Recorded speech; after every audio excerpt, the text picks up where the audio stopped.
Hey, what's going on, you guys? Chad Christian from CWC Technologies, where we bring you all the latest news, gadgets, and reviews.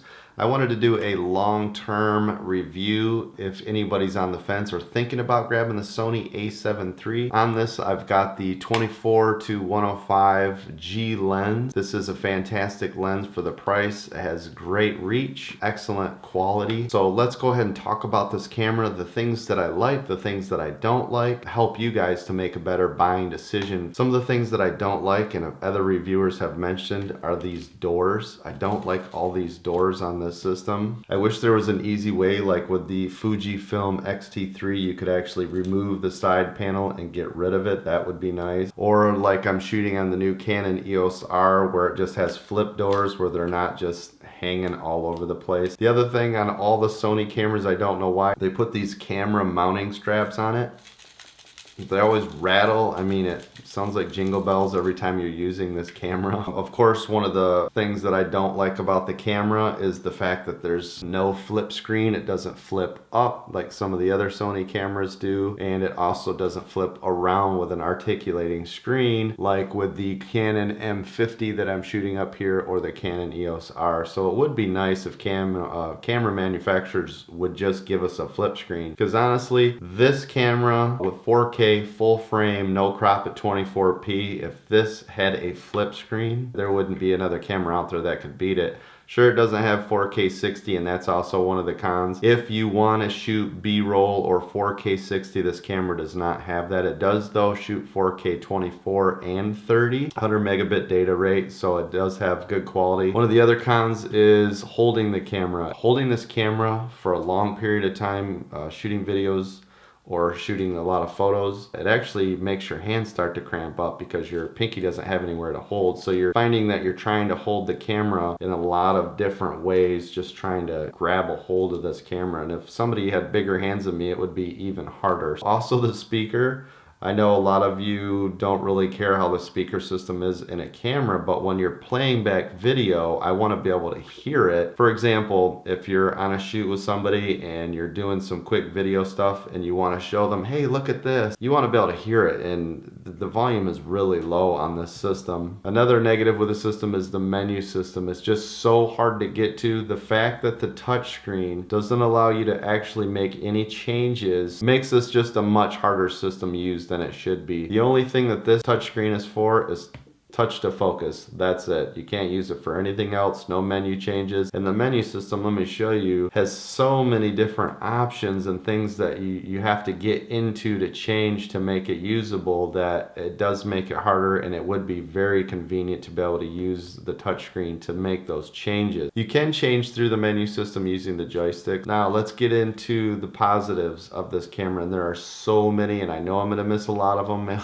So don't beat me up too much in the comment. The image quality out of this camera is fantastic. That is such a huge plus. You can put pretty much any Sony glass on this camera. And the only reason I say Sony is because I've never adapted this and used lenses from Canon or anyone else on this. When you put Sony glass on the system, it comes out so perfect, so sharp, so clear. The Colorscience is so much better on the Sony a7 III than it's ever been on any of the Sony cameras. I had this a6500, and as you know, with the 6000, 63 or 6500, it gives that little bit of green tint. Sure, you can fix it in post, and you can try to change saturation and colors and things inside of the camera before you shoot, but those are the things you do have to change those. This is almost completely gone. So they're getting closer and closer and closer to more of a Canon Colorscience, if you will, or a real color. The button placements, I think, are perfect for what you need, so you can change your shutter speed and your ISO fast on the fly. You can see if your exposure compensation dials, everything is just, I think, where it needs to be. All the buttons are customizable. I really like that. So with this camera, for example, if I want, I can make C1, which I have in this case, set to record, so I don't have to reach around the camera here, or I don't have to hold the shutter button down. I use C1 to record. C2, I can use the Super 35 mode, so that's one of the other pros with this camera. So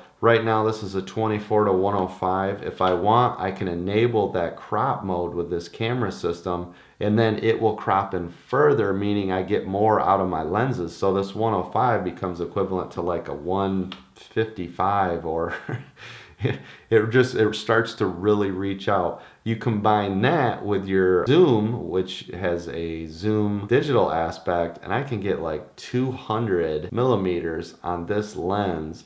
Now, of course, once you go to digital, you start to lose quality. But I'm telling you, when you use that crop, that's the Super 35 crop mode, you don't lose that much quality at all. And I could shoot videos all day long. So anyone out there that's using non-zoom lenses, that works great. So say you have a 16 millimeter lens on this. Well, now you use that super crop mode and it reaches out. So one of the things that I've done with that is I've actually made the down direction on my D-pad here to tell it that I want that to be the zoom, and then I can use my little dial to actually zoom in with it.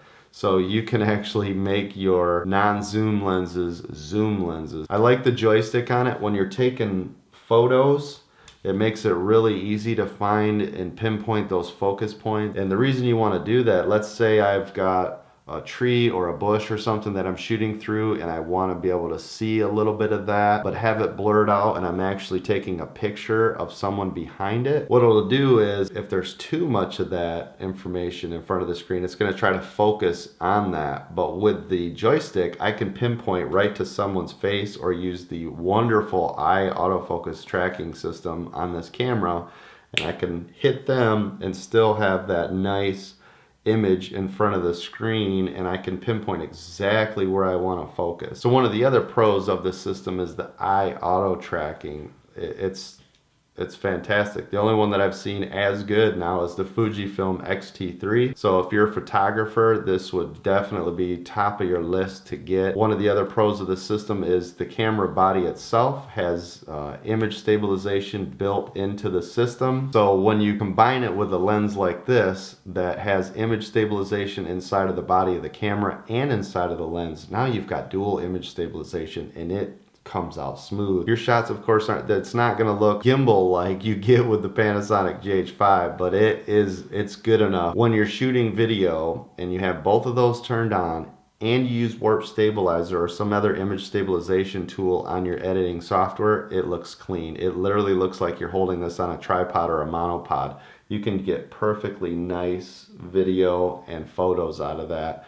And that's one of the other things, is the fact that you do have image stabilization in the system. You can have longer exposure times handheld. So if you like to do astronomy photos or landscape photos, or if it's a darker scene and you want to hold that shutter open for 2 or 3 seconds or even 8 seconds, you can literally hold it handheld and get those images where without that image stabilization you could not do that. I like the fact that on the Sony a7 III they've moved the record button, so now it's over here, whereas on the 6300s and some other series they had it over on the corner, which was really hard to get to, and I didn't like that.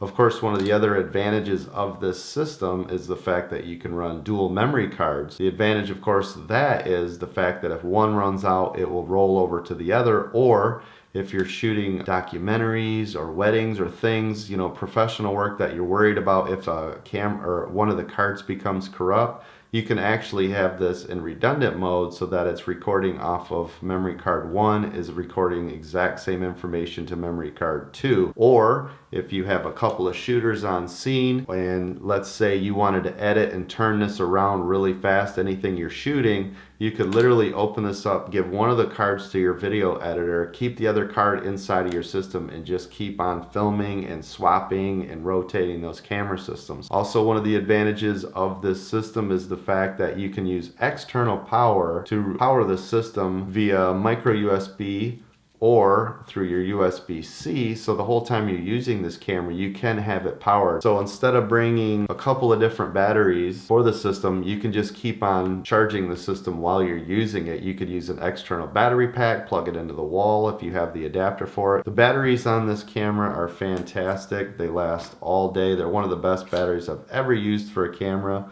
They're using the Sony NP-FC100 batteries. They're the new Z batteries. They worked fantastic. You can get around 2.5 to 3 hours of 4K video footage, no problem.